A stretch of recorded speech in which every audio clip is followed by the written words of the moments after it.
after the COVID and everything. So it was quite already tough times for everyone. Okay, Wathann, welcome to Rising Giants. It's great to have you here in the studio. It'd be awesome to just start off by talking a little bit about your journey so far, how you kind of got into the startup space, doing investments, now currently working with EME and running the Chenai Accelerator program that has so far worked with over many companies in Cambodia so far, and many more to come. So yeah, just be interested to know kind of how you got into the space and what it was like in the original time. It says my mic is off. Is it okay? Oh Should no, I it's turn it okay. on? Okay. It's actually Okay. plugged in. Yeah. Okay, It's all so good. okay, I'll just continue. Yeah. Okay, cool. So I will start by introducing myself, and my name is Wathann, and I'm from Myanmar, and I work for EME and Chenai Accelerator here as a portfolio growth specialist and also a lead program coordinator. So to talk about how I got here into startup ecosystems and this VC scene. Actually, my background is quite diverse. I didn't start out as a investment or in a entrepreneurship journey. So I started working as a real estate advisory analyst. So I was like just telling people what to build and what not to build. And then suddenly, coup happened in Myanmar, and my career plan changed, and I got into retail. So I work as a head of department for growth and marketing for that retail chain in Myanmar. We oversee about 30 to 40 retail shops in Myanmar. And on top of that, I think that's where my interest for startups and the entrepreneurship began, because because I was a head of growth, I had to oversee a few other new gigs like export import, starting new businesses under the same brand or even starting the new brand. And even though that was not my money or my company, I had to take all the responsibility as a founder. And most of the time, I couldn't sleep at night thinking about all the things that could all go wrong and everything. So it was very challenging for me. So it's like a 180 shift from corporate galleys to this startup scene, founder thingy, right? And then it was quite fun. It was very stressful and fun at the same time. And after that, I just met with Matt from EME, and then we just talked. And then I was very interested in this accelerator called Cnai Accelerator in Myanmar. So I was recruited for mainly for that, also for our portfolio companies of EME. And then that's how I got into this startup ecosystems and this accelerator and in this investment thing. And also I think I consider myself as a supportive person most of the time. So my work here in EME and Chenai and every accelerators that we have worked with, it's mostly supporting all the companies and cohort members in every way that they need. So I think that's aligns, and here I am. Okay. And maybe it'd be interesting just to talk a little bit about what the VC landscape has looked like in Myanmar. Maybe that first wave of activity that happened that EME is part of. So maybe you could just talk a little bit about that. What it was like doing that and what the momentum looked like at that time. And of course, it's now changed a lot, drastically. But just curious what that kind of feeling was like and what it felt like being in that sector at the time. So when I first joined EME, it was at not very great time anymore because Okay. it's already after the COVID and everything. So it was quite already tough times for everyone. And then things got even harder, right? But compared to the first time I joined EME and now, it's just more like the first time it was a little more on the side of we want to grow, right? We want to grow and we want to achieve like bigger things and stuff. But now it's more like keeping what we have as is and even to survive. But at the same time, if I have to look through our portfolio companies in EME, they are not just surviving, right? They are actually growing, they are actually thriving. So if you ask me the overall scene, it's not very as active or exciting or room to grow as before, but still we are hopeful in a few years later, it will be back to maybe not as before COVID era, but maybe will get better. Yeah. And could you talk to us a little bit about the EME portfolio companies? What sectors you've mostly focused on, and if that's if that's shifted over time? Yeah. So EME, we focus more on like tech-based companies in Myanmar, and but like of course, since Myanmar being the agri more focused country, we also have some of the portfolios that base related with the agri and also rural areas. So we have invested in about 10 or like 11 portfolios so far, and many of them are related to tech in a way. And if I have to highlight a few, Easy, it's our like rural e-commerce company, and it does delivery and also franchise model, pivoted from many like the old models to here like throughout this COVID cool eras. And also our very the latest investment was Yumi. It is like graduate from our Cnai Accelerator program in Myanmar 2022, and they are like a social matching app, and they recently got external funding in 2024 as well, together with Easy. So yeah, those are the companies that we mainly focus on, the tech base, the companies that can actually grow very fast, very big. Okay. And what would you say the like? How would you compare the funding environment today versus maybe 1 or 2 years ago? What does it look like? Are there any um, are there any positives to be aware of on like some momentum starting to pick up, or what would you say it looks like I in mean, of 2024? course, yeah, there are less people who want to invest in Myanmar. I'm talking about Myanmar, right? Mm, So Myanmar compared to last few years now, but then also it gives the idea for the investors that there is no competitor in the market anymore. So they have more benefit who are trying to invest in those countries, in those companies. So, like I said, less options mm, in a way, but also there is not none, right? There are still people who are still willing to invest, still keep faith in Myanmar like us, and yeah. mm. That could be I think for some of these investors that could be like a complicated thing to navigate when you see the long-term potential, but you don't want to stop supporting Mm, like in the here and now, because see a lot of the founders are even though the country's going through what it's going through, there's a yeah. lot of the founders that um, are still building strong businesses and hopefully will come out the other side Yes. very probably very resilient, right? If you can Yeah. get through COVID and and what's happened since then, I think you can. It's quite a resilient Mm. company to any company that comes out of Yeah. that, right? Yeah.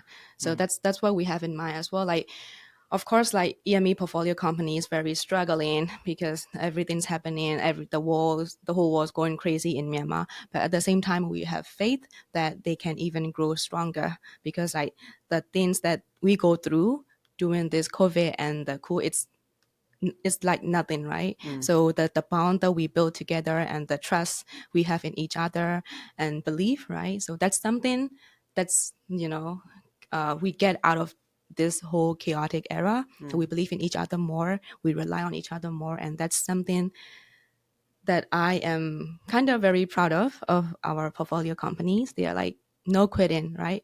I'm like, if someone just decide to come up and like, okay, I'm gonna quit, nobody can blame them, right, during this time. But quitting is not a topic of discussions among our portfolio companies, and that's just amazing.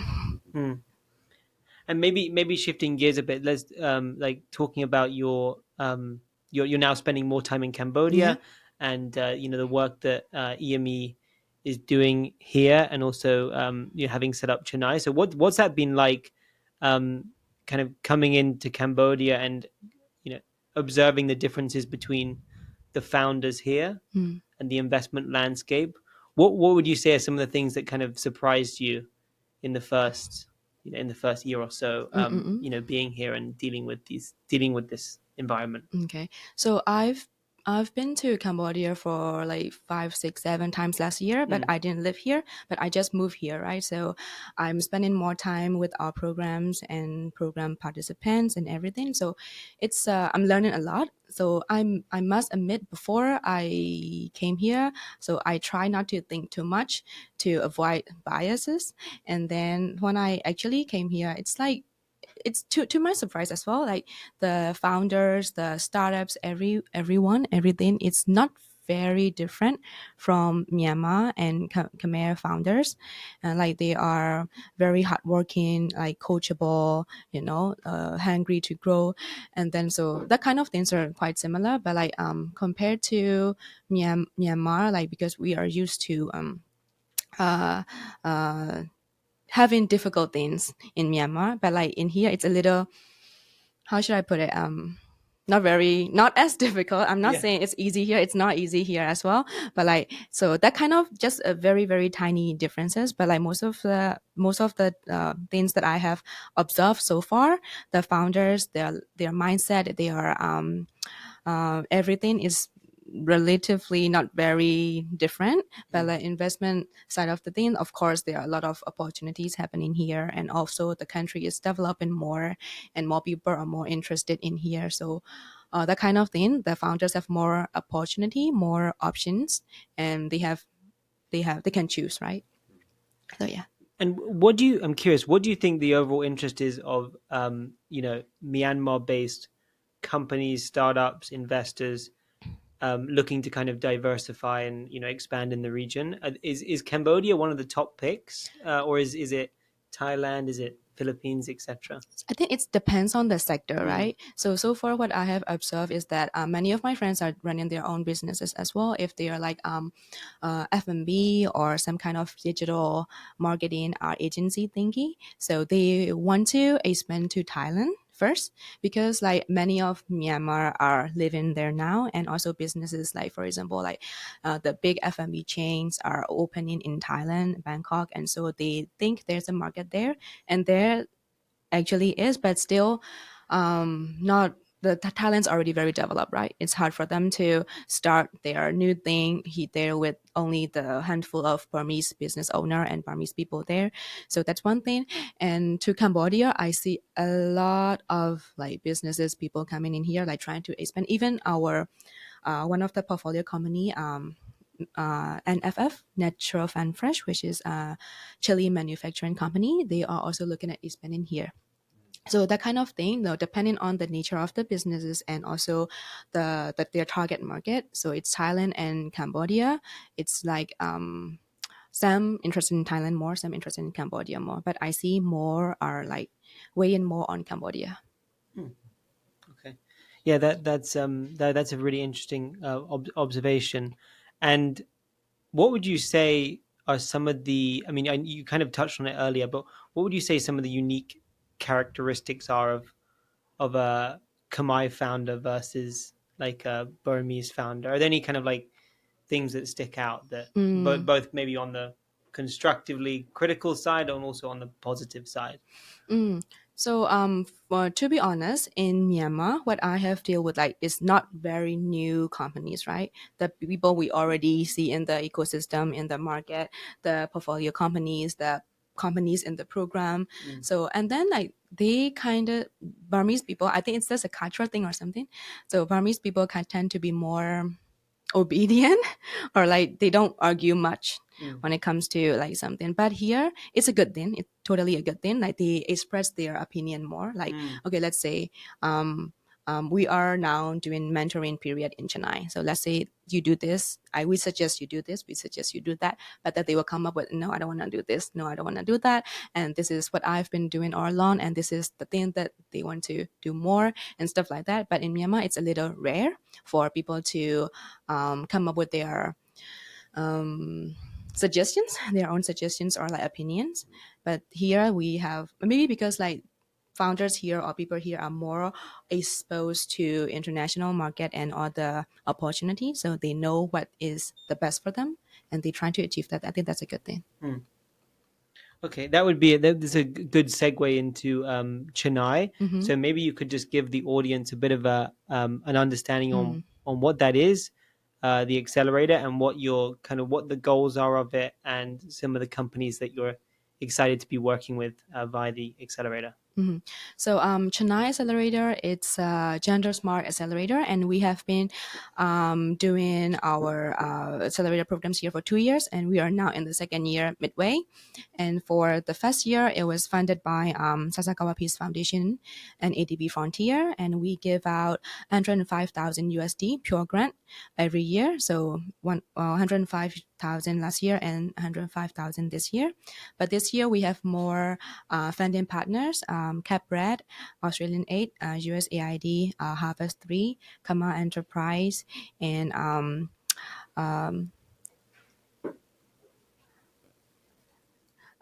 so those kind of like additional funding partners, we get to do more for the program. So I'll give you the brief explanation of what we do in Chenai. Chenai, it's a 10 months long investment readiness, gender smart accelerator program, but it's not just 10 months. Usually it extends more than that.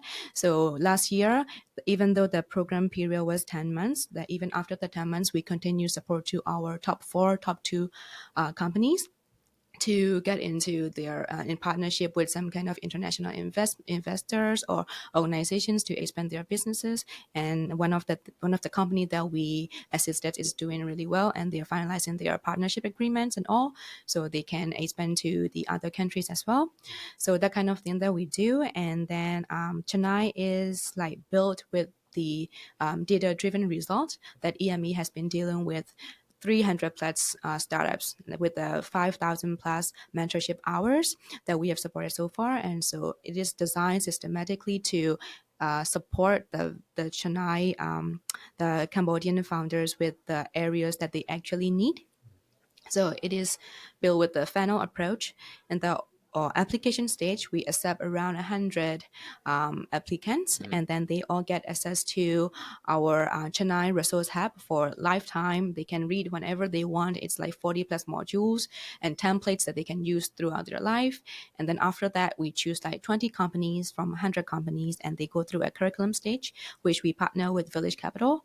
And it's a 1 month long intensive curriculum stage, and they get to do all the homework, assignments, preparation, everything. And then from the 20 companies, we choose 7 companies, and that 7 companies got 5,000 USD grant each. And then they do what we call OKR.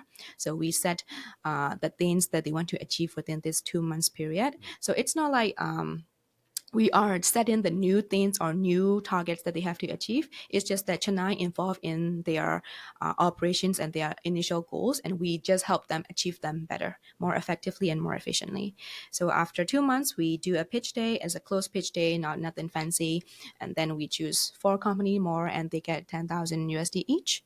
And then the same thing, the same OKR, the new set of OKR happen, and then after 2 months, we choose 2, and the final 2 get 15,000 USD each, and that is for another 2 months of OKR period.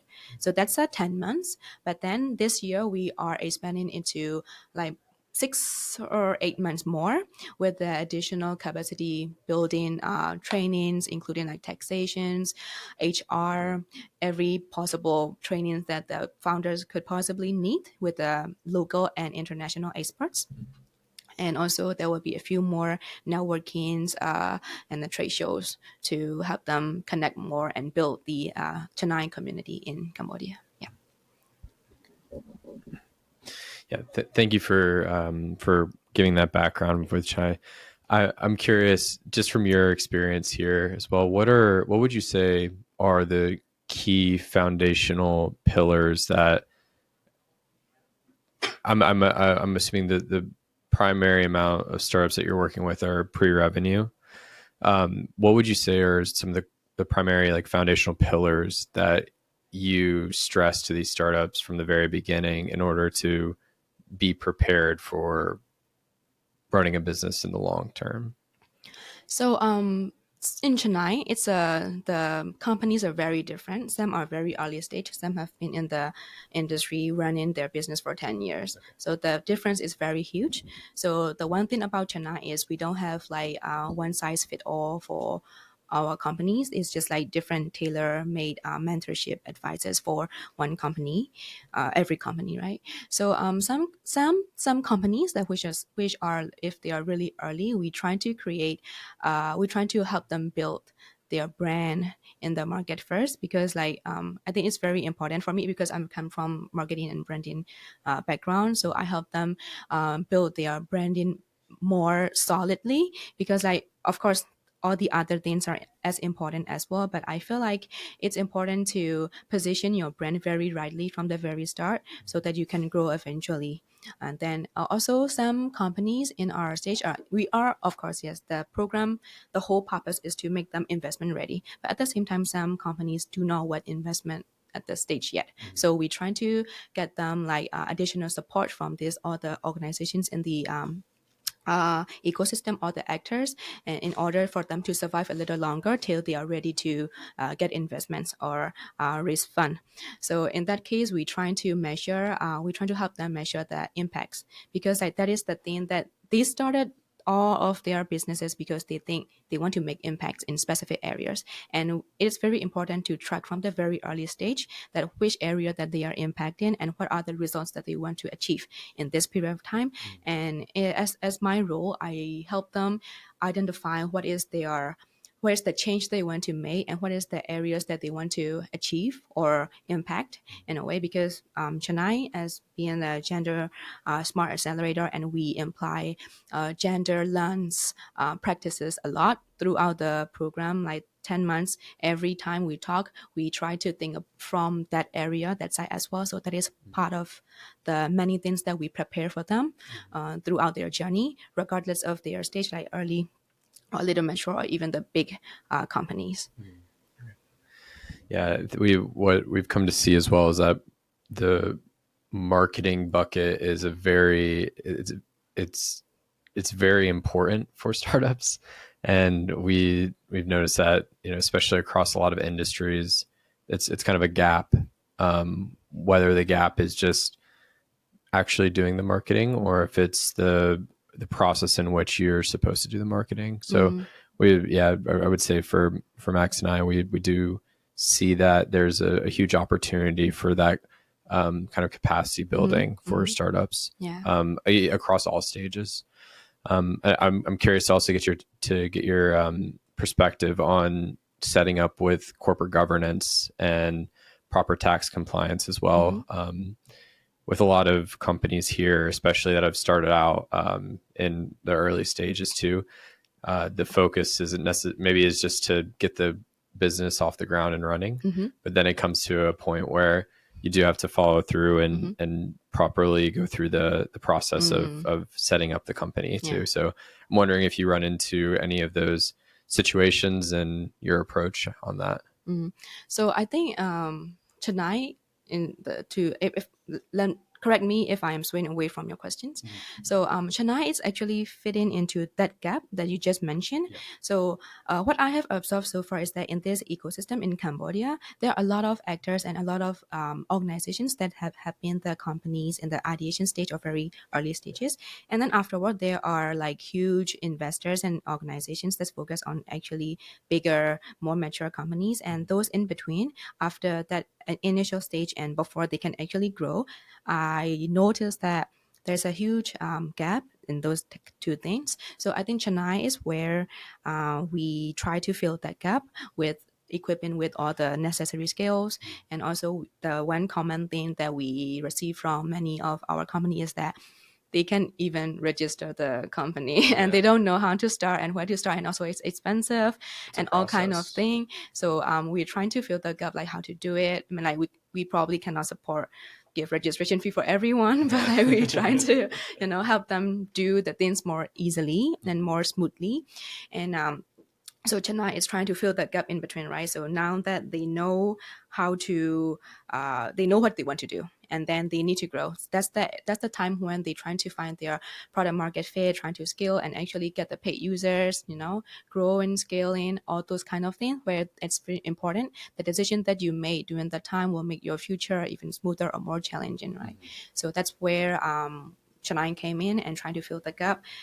Piece by piece, of course, there are a lot of things to do. Like 10 months is so little, and we can do only so much with 10 months. That's the reason why we're trying to do this post program and all the things that we want to support more.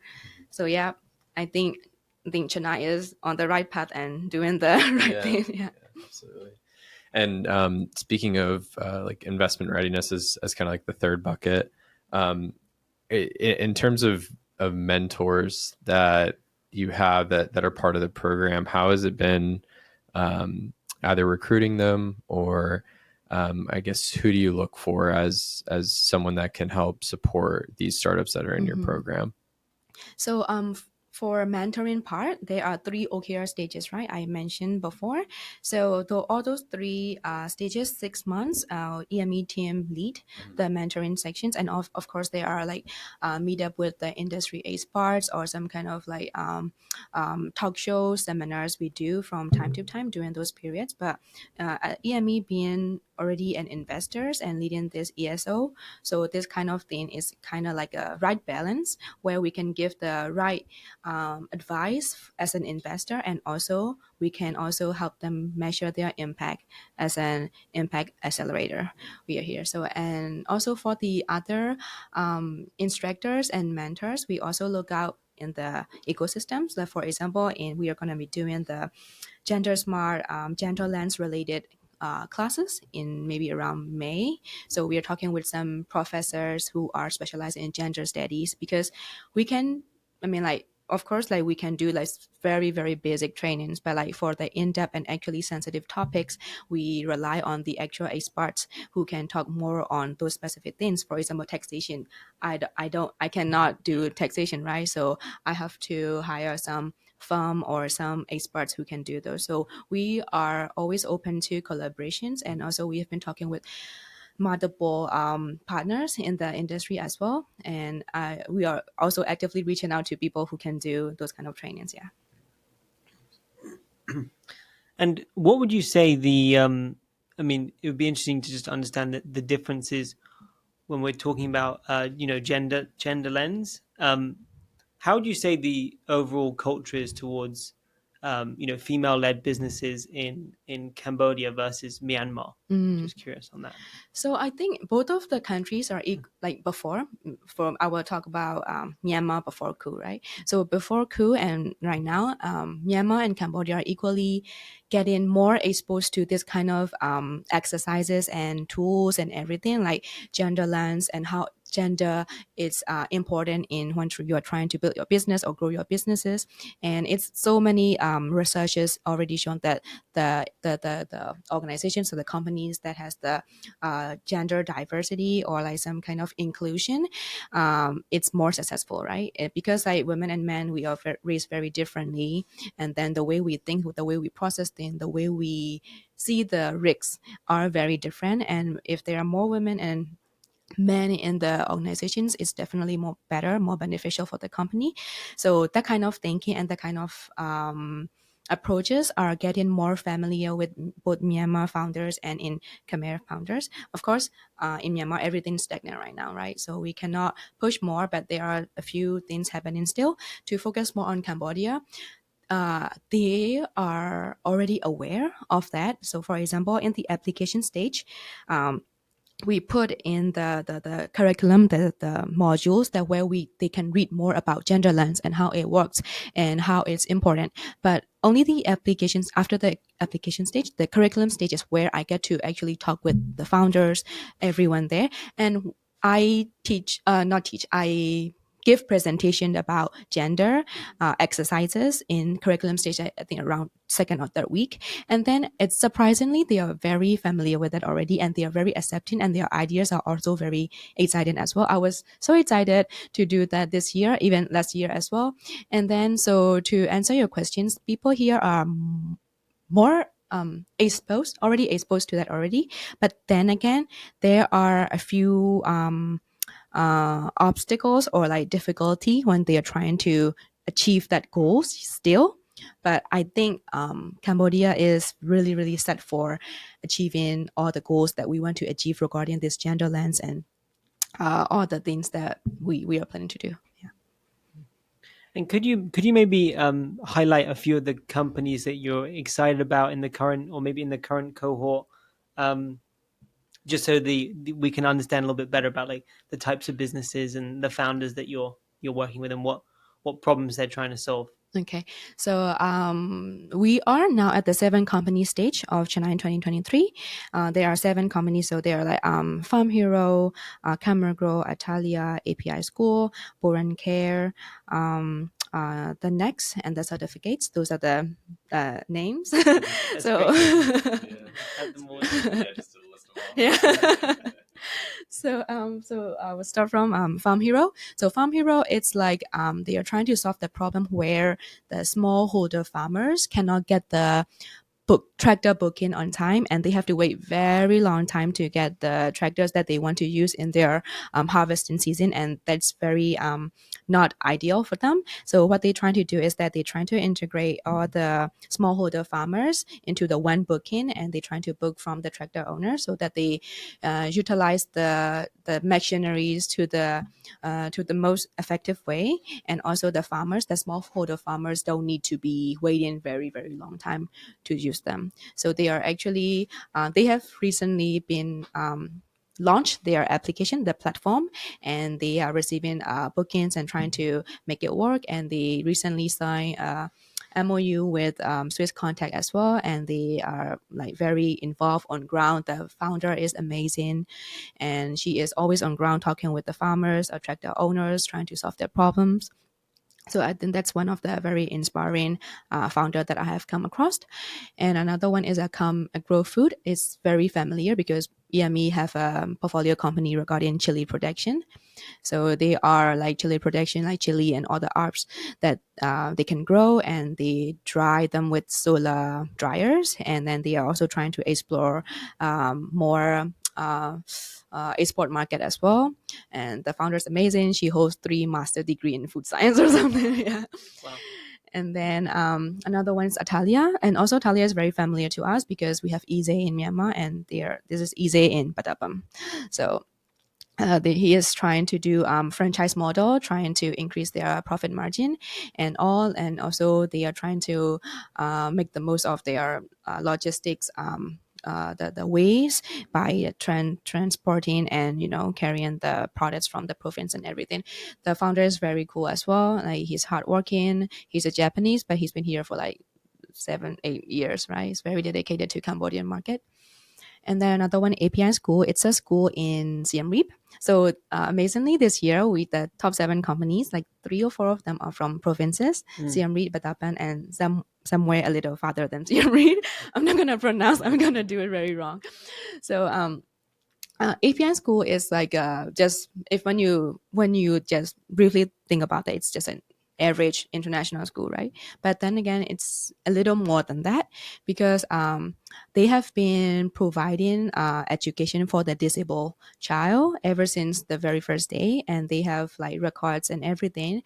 And also I've been trying to help him collect data and do this impact report for his disabled child and educations regarding that. And it's amazing to see that. I mean, it's not amazing. What can I say amazing? Because like the boy and the girls ratio of this disabled students, it's like boys are a little higher. It's happening everywhere, right? Because like even for the autism, like the guys are diagnosed more than girls because their traits and their symptoms are more recognized and standardized than girls. So that is still happening in my opinion, and that's a thing that we can actually tackle on and do more in the future. Because like Chenai, not only gender, we are trying to integrate this JETSI lens, which is inclusivity for disabled people as well. So in the future, that's something that we can definitely improve on and work more on. So that's APN School. And another one is Boran Care. Boran Care is like a cosmetic company. woman founder, very inspiring. She is running everything by herself, and she tries to deliver everything on time. It's kind of hard for me to see doing everything, and then they are like doing natural resources, natural ingredients for skincare, from like cosmetic, hair care product, body product, everything. They're amazing as well. And another one is the certificate. So certificate, it's the founder. It's a young, bright person, and also he's also experienced in the blockchain technology that they are integrating in this company. So what he's trying to do is trying to trying to issue certificates for everything basically. So, and then if it's not, when we think about certificate, we mostly think about education, right? But that's more than that, like food safety, food security, everything that he's trying to expand. And also the next is a SaaS company, and they're trying to this is, I thought the next is actually pretty early compared to other companies, and they are also trying to find their product market fit and trying to categorize their target market and everything. Yeah, cool. Okay. Yeah. Yeah, that's great. Thank you for diving into all those. Seem like some really interesting businesses in unique categories. And how do you make the decision to then? What would be some of the main criteria for deciding who goes to the next stage? Just curious on how you think about that, and that funding that they may be able to receive. Yeah. So like I said, Chenai is every stage of Chenai is based on the system and the data that we have collected so far. And for the application stage, from to the curriculum stage, how we choose from 100 to 20 is solely based on their performance, right? Yeah. How they submit their homework, how they attend their classes, everything. And then like from 20 to 7 company is the same as well, their performance during the classes, how engaging the founder is, how helpful the other to the other founders. So there are 5 H that EME always look out for, like hungry, helpful, hardworking, helpful, and did I repeat helpful? I think so. So those kind of things that we look out for in founders when we are trying to recruit or recruit for the accelerator for or to invest, right? But from 7 company to 4 company, we have scoring card as well. We have a selection committee with our funding partners, Chenai team and other funding partners. We will be sitting together for the pitch day, and we will be evaluating their performances throughout the 2 months OKR stage, and as well as their evidence, what they have done so far, and their potential, what could have become. So those are the things that we'll be judging. Yeah. Yeah, no, I think what's quite interesting about that is it's not necessarily based on kind of, okay, is this business going to be really like thinking about if it's going to be really successful. It's more about how the founder is really navigating and pushing, and some of these qualities that you look for that will be sustainable through time, and maybe yeah, that's interesting. The 5 H's. Yeah, even though I didn't finish, but like so like when you think about that, right? The businesses, they change over time, and the market, it also very important. The businesses, the market, but at the same time, the market, as much as the market and the business is important, I don't think it's as important as the founder, right? So because like for example, look at Myanmar, right? Who would have thought this thing would happen? But it happened, and business have to change from one business model to another, and the market is shifting a lot. But the founders are the things that we invest from the very first day, and then we'll stay devoted to them. Yeah, you're right. The idea of the approach to investing in a founder is the same no matter what, despite location or circumstances too. And honestly, it sounds like a sense of urgency is also a big characteristic that you and your team focus on when choosing startups to go on to the next stage too. Just maybe switching gears a little bit, what would you say you're most passionate about? So So to be answer very frankly, I'm an artist, so I paint. So I'm very passionate about art. If you ask me, like 5-6 years back, what I want to be, I'll say I want to be a painter. That's my passion. If you ask me frankly, but like I will go back to my work right now because I have to say I'm passionate about my work. Yeah. I am passionate about my work, like supporting founders and everything. But another thing is that it's very tiring also Yeah. because like I have to remember everything about everyone, and also I have to be available almost all the time because like the business cannot wait, right? Because they have to be running 24/7, and then I cannot just disappear. Okay, I'm going on holiday for 3 weeks. Right? I cannot do that. So I mean, it's demanding and tiring at the same time, but also um, what makes me like happy and passionate about this job is that I get to see small wins, you know. So every day it's like chaotic most of the days, like every new challenges at dawn, and those surprises and difficult and the bumps, right? Those kind of things are tiring, challenging, but at the same time, I find myself trying to accomplish those small challenges and achieve the wins for them. So that it's really good to see. For example, like last yesterday, we were meeting with Atalia, the founder of the Atalia, and then the founder, we had a meeting in the morning. We talk about how we want to continue and achieve the OKRs and everything.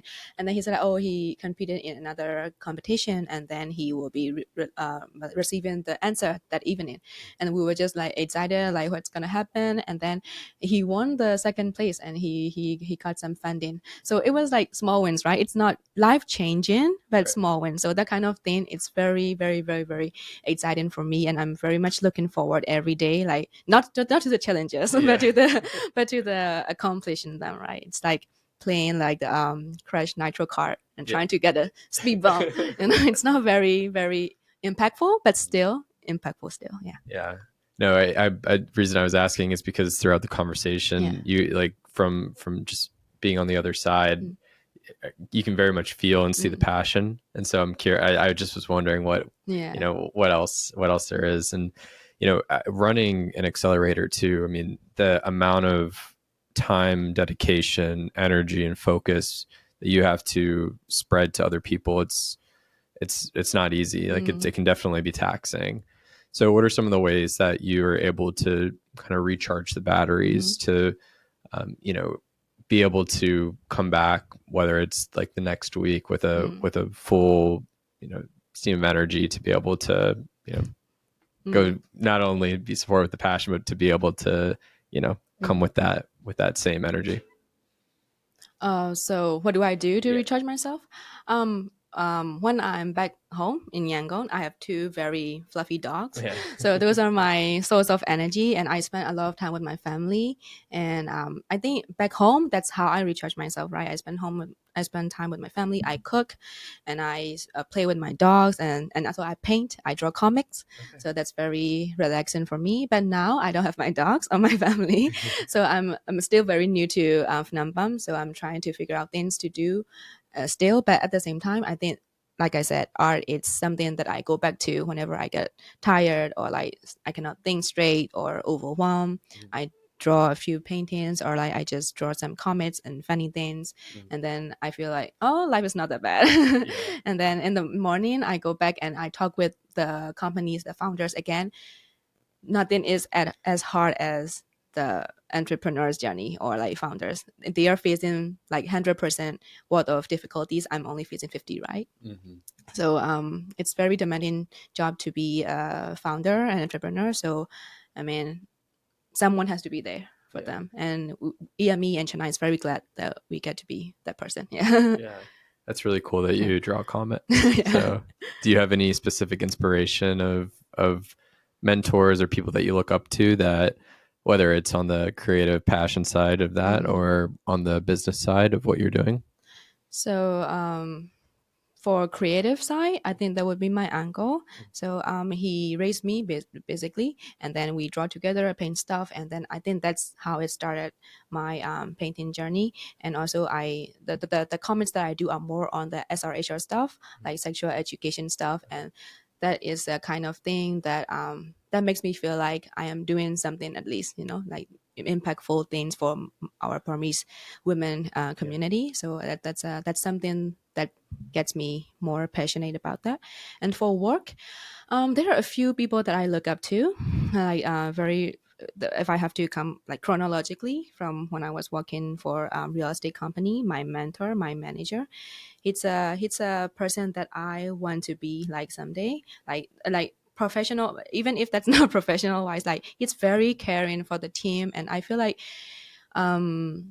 the junior people who just started out in their journey, it's very important to have a good mentor and also the right path, because like we don't know what we're doing, right? So it's very important. And he really guided me to be who I am today, and I'm really thankful. And that's something that I look up to. And also, of course, everyone from EME, because like I joined knowing nothing about this startup or like entrepreneurship, right? I studied business management, but it's different thing, right? It's very general.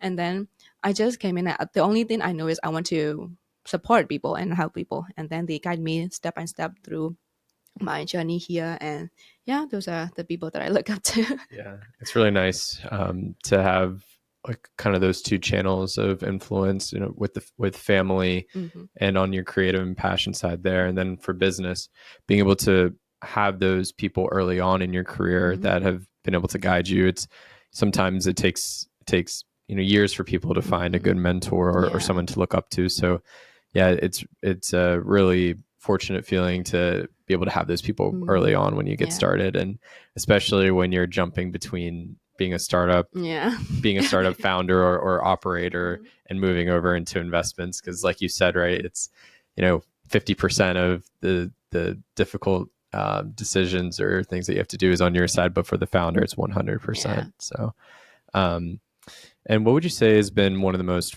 formative books or podcasts that you've read or listened to, that's whether it's on a daily basis or a book in this example that you've read before that's really stuck home to you that you think about? So I normally just read like memoirs or novels, but there's a book that I recommended by my mentor from EME. That's a book called Chase Chance and Creativity by Dr. James Austin. So it's like so generally in the book he talks about like 4 kind of lucks, and then the first luck is like blind luck. It's like God's way, the curious ways of how the universe works, the things that you cannot control. I mean, I believe that exists as well. And also the second kind of luck is luck from motion. Like the more you do things, the more you get stuff. And then you increase your luck surface area by just simply doing things that you always do. And then that increase your luck. And then number 3 is like luck from awareness. Like when you're really good at something that you're doing, that keeps you in a really good position where you can be encountering with the luck.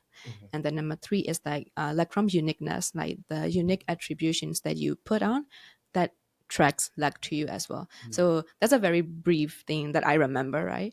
And then it kind of reminds me that it's like throughout your life journey, in the very beginning, like the family that you are born into, or like the country, the race, everything, that's God's way in a way, right? You don't really know how to control them. Right. And then another thing is like from motion, like you grow up, you start doing things, you put yourself out there, you achieve things, and you get things. Like people say that when you achieve something, oh, you're so lucky, but actually you did it.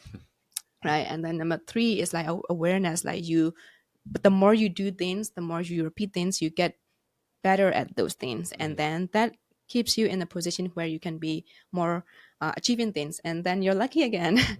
And then number 4 is like a uniqueness. After that, you're doing stuff, and then you know where you are, and you collect yourself, and then you everything, and then you are lucky again. Right. So that's a kind of thing. The book that I talk to everyone, like whenever we're talking with my friends, I talk about them.